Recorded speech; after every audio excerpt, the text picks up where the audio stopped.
आज गांव के मड़ई है। चल बोलता आज भगवान आंगा देव की पूजा में सम्मिलित हो आंगा देव ये काखन मन के देव आए आंगा देव आदिवासी गोड़ मन के इष्ट देव आए। पीला बड़ा देव खलो की थे।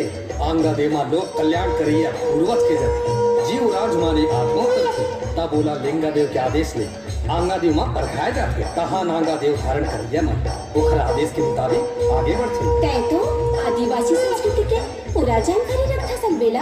अरे ये तो हमारे मूल संस्कृति है गोड़ा। चल अब आंगा देव मड़ई और बैरक के झुमाने लगे।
काय काजे आम्ही शहर जाऊन दे गाव गंभार के छांडून रानो बेलो रे हुनी तोरा तेलो रानो बेलो रे हुनी तोरा तेलो चकड़ चकड़ खाए करे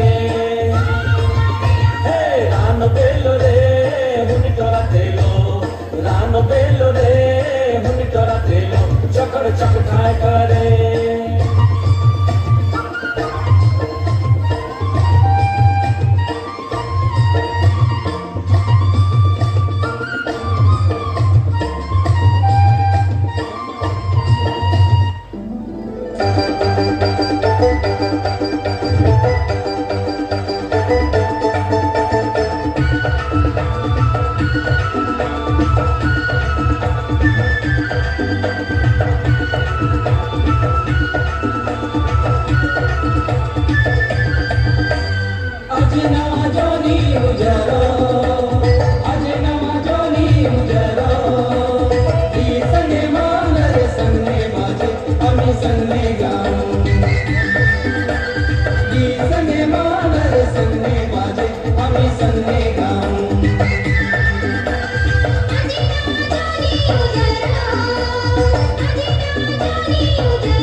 मचगावने काय निविले मचगावने काय